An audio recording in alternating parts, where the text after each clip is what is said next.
आने वाला नन्हा मेहमान अक्सर खुशियां लेकर आता है, पर अगर उन खुशियों पर किसी पराये की नजर लग जाए तो ये कहानी अनामिका की है। अनामिका जिसे अंदाजा भी नहीं था कि उसके साथ क्या होने वाला था।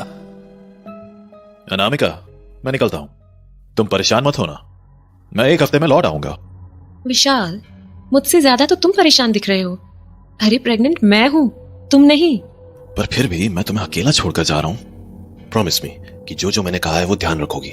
हाँ बाबा, भीगे बालों में बाहर नहीं जाना है, हमेशा अपने साथ एक चाकू या नील कटर रखना है, सब याद है मुझे।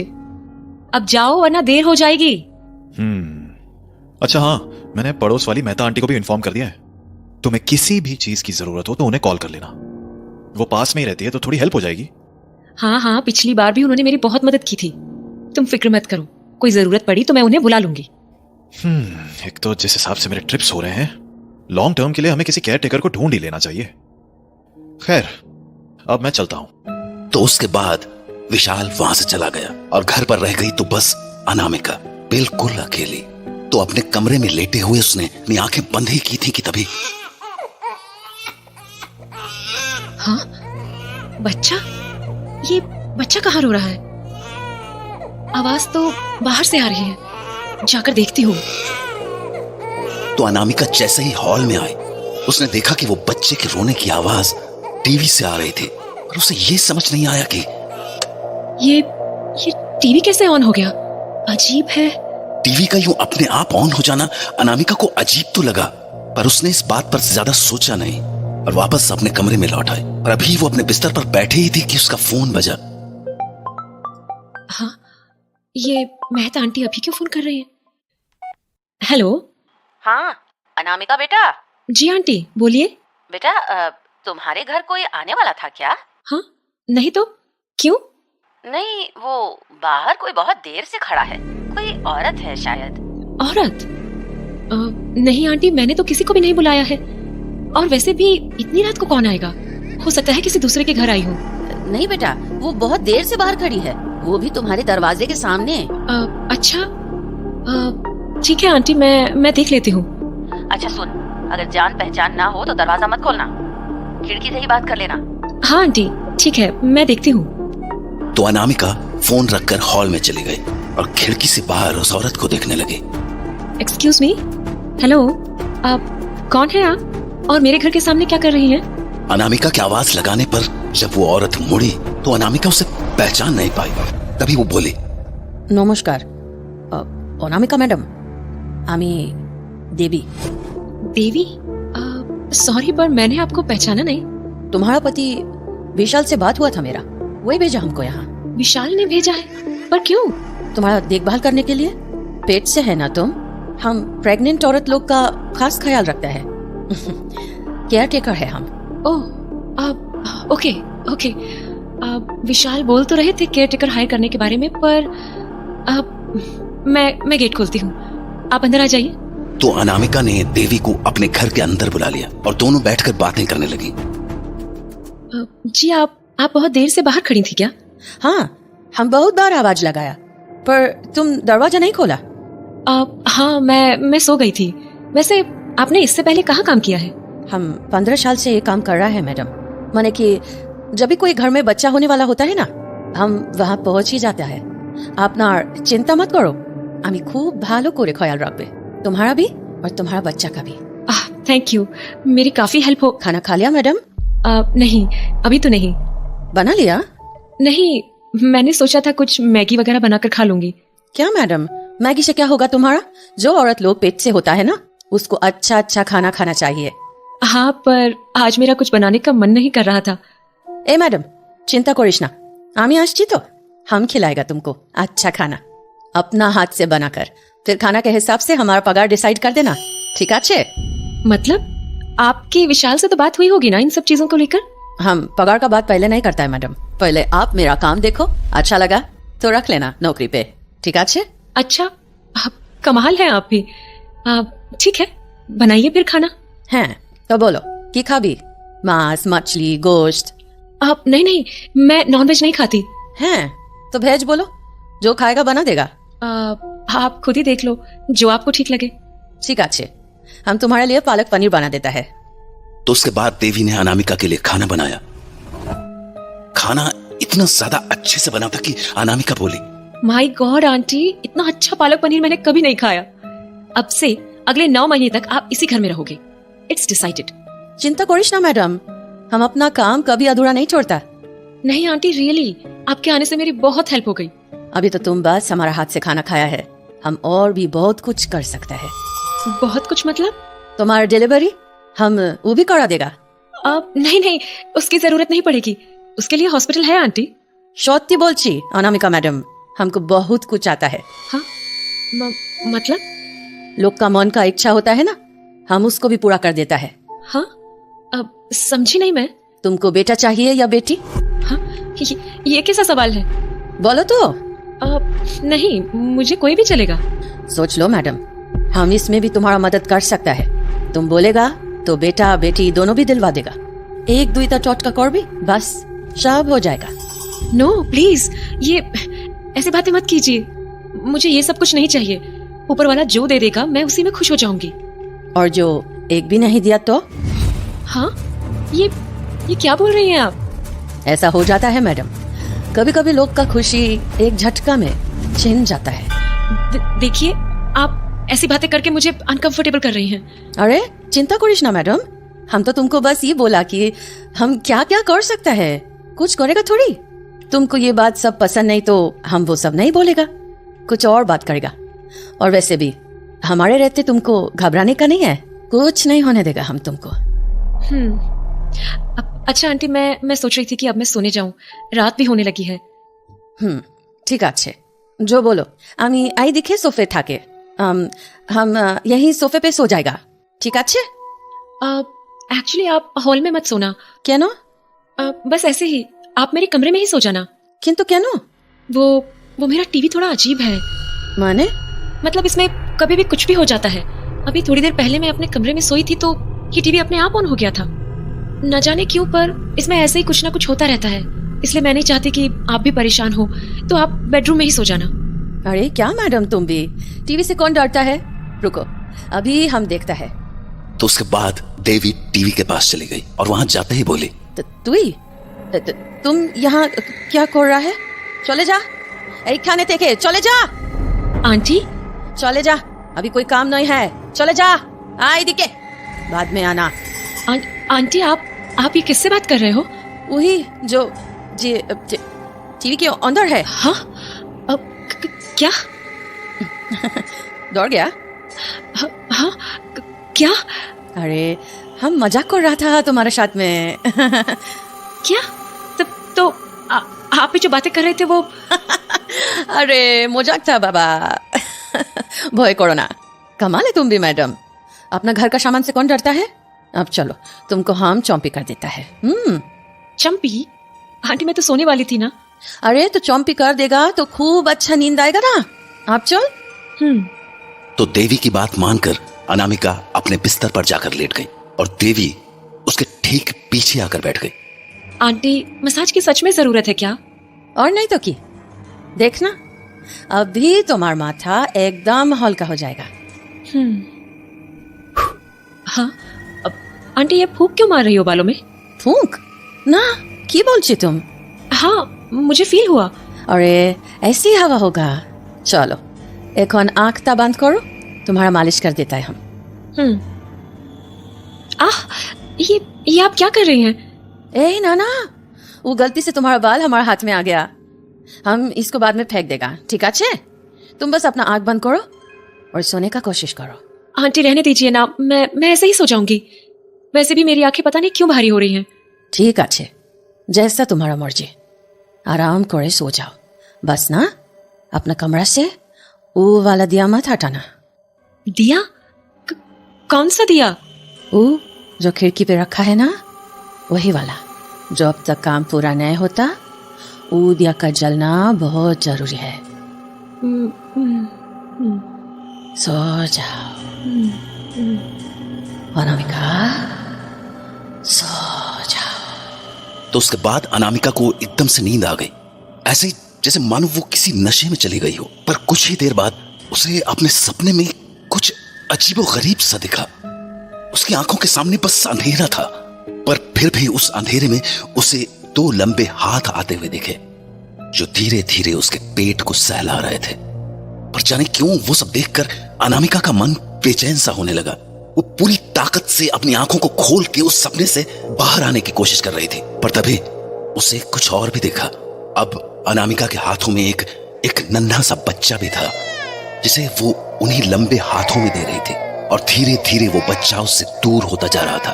तभी अनामिका ने एक चीख के साथ अपनी आंखें खोली।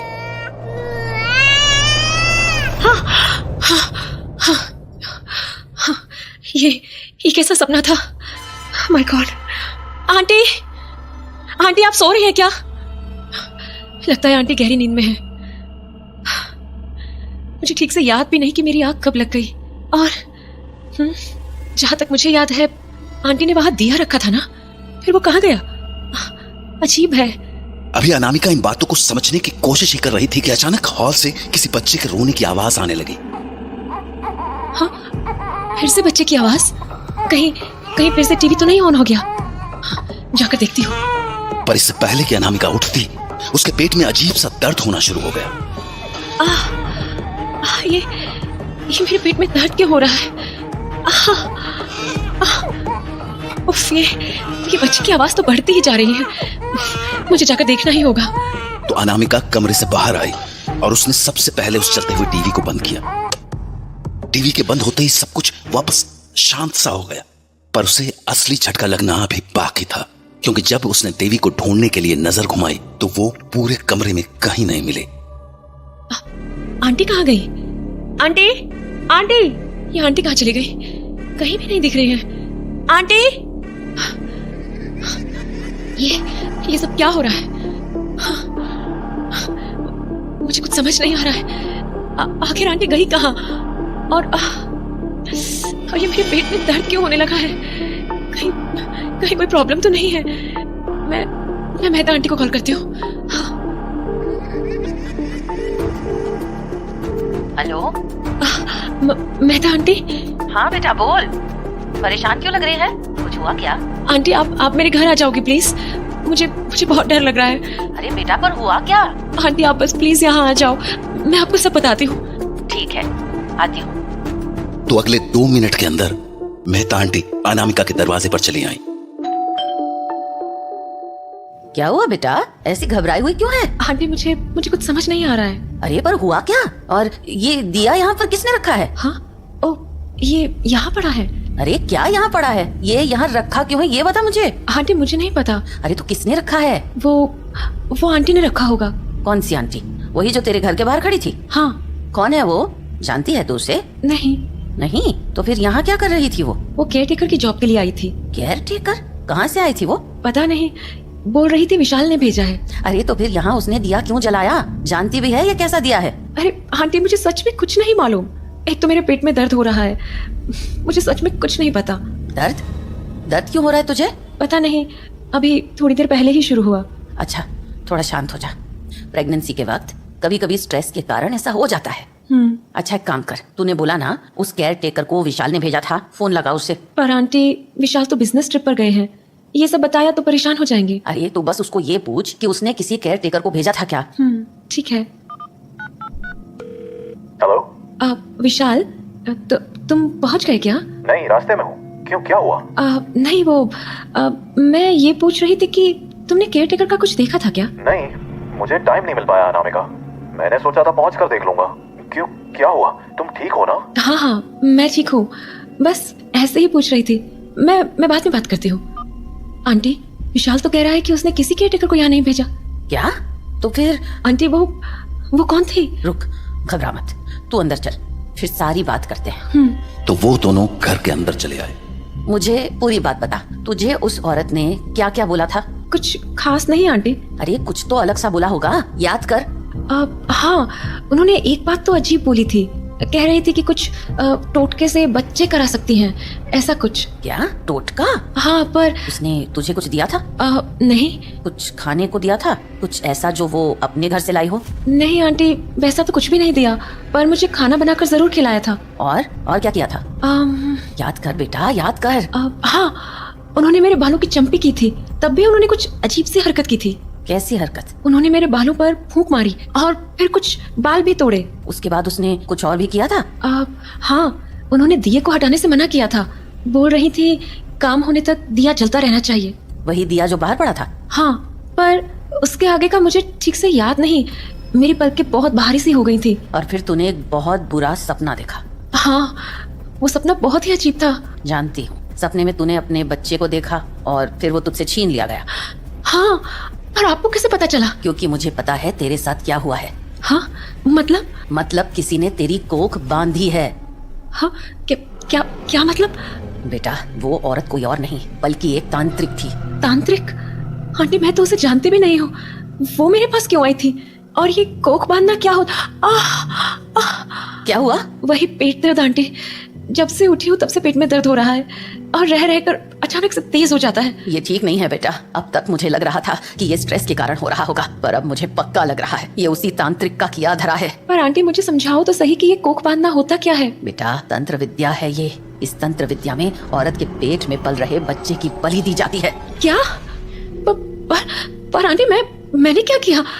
और वो तांत्रिक, मैं तो उसे जानती भी नहीं हूँ, फिर वो मेरे साथ ऐसा क्यों कर रही है? तांत्रिक की किसी से आपसे दुश्मनी नहीं होती। वो तो अपनी शक्ति बढ़ाने के तरीके ढूंढते रहते हैं। बस यूं समझ ले कि किसी ने उस तांत्रिक को तेरे पेट से होने की खबर पहुंचा दी थी, क्योंकि शायद किसी को ये बात रास नहीं आई थी कि तेरी जिंदगी में खुशियां आने वाली हैं। क्या?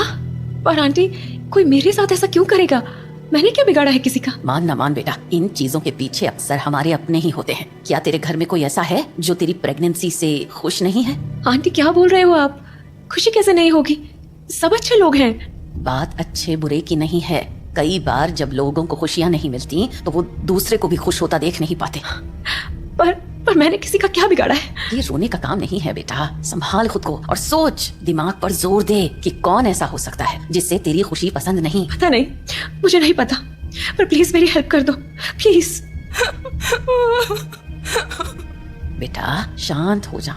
अच्छा, एक बात बता, तेरे घर में कोई ऐसा है जिसके बच्चे नहीं है? हाँ। सोच, कोई है ऐसा? हाँ, विशाल की ताई जी है, उनके एक भी बच्चा नहीं है। तू ये बता, प्रेगनेंसी के बाद तेरी ताई जी तुझसे मिलने आई थी? हाँ, एक दिन आई थी। वो खुश थी? हाँ, खुशी थी शायद। शायद? मतलब वो कह रही थी कि उनकी पूरी जिंदगी में ये खुशी कभी नहीं आ पाई। और वही है। हाँ? वही है, उसी ने उस तांत्रिक को तेरे पास भेजा है। आंटी, आप क्या बोल रही हैं? याद करके बता, उस ताई जी ने तुझे कुछ खाने को दिया था? नहीं। तेरे कपड़े वगैरह कुछ लेकर गई थी? नहीं। कुछ घर पे रखने को दिया था? कोई बर्तन, कोई सामान, कुछ भी? हाँ, उन्होंने हमें ये टीवी गिफ्ट किया था। टीवी? हाँ, ताऊ जी का शोरूम है तो वो हमारे लिए गिफ्ट ले आई थी।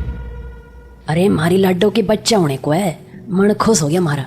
थारी खुशी में मैं थारे लिए जे लेके आई हूँ। ताई जी, आप टीवी लाए हो? हाँ, थारी ताई जी खुश ही इतनी है। पर इसकी क्या जरूरत थी ताई जी? अरे, क्यों जरूरत ना थी? मारी लाडो के राजकुमार होने को है। अब मन ने तो ये खुशी मिल ना सकी, थारी खुशी में ही खुश हो लेने दे। उसके बाद वो दोबारा तुझसे मिलने आई थी क्या? नहीं, उसके बाद तो कभी नहीं आई। तुझे कभी इस टीवी में कुछ अजीब होता हुआ दिखता है? हाँ, बहुत बार। ये कई बार रात को अपने आप ऑन हो जाता है, आज भी हुआ था। सारा खेल इसी टीवी ने किया है और शायद तेरे पेट दर्द का भी कारण यही है। तेरी ताई ने बहुत पहले ही टोना टोटका कर दिया था। वो तांत्रिक आज बस आखिरी काम करने आई थी। हमें जल्द से जल्द कुछ करना होगा। पर आंटी, हम करेंगे क्या? तुझे इस टीवी को जलाना होगा। इसे उठाकर बाहर ले जा और उसमें आग लगा दे। तेरे बच्चे को बचाने का यही एकमात्र तरीका है, पर हमें जल्दी करना होगा। एक बार उस तांत्रिक ने अपनी सिद्धि पूरी कर ली, उसके बाद हम कुछ नहीं कर पाएंगे। जल्दी कर। हम ठीक है आंटी। मिसेस मेहता की बात मानकर अनामिका जैसे ही टीवी के पास पहुंची, उसे टीवी के अंदर एक छोटे से बच्चे की परछाई दिखी। हाँ? क्या हुआ बेटा? जल्दी उठा टीवी। वो आंटी, इसमें मुझे कोई बच्चा दिख रहा है। क्या? हाँ आंटी, इसमें कोई बच्चा सो रहा है। बेटा, ये पक्का उसी तांत्रिक का खेल है। वो नहीं चाहती कि ये टीवी इस घर से दूर हो, इसलिए इस पर ध्यान मत दे और टीवी बाहर कर। ठीक है।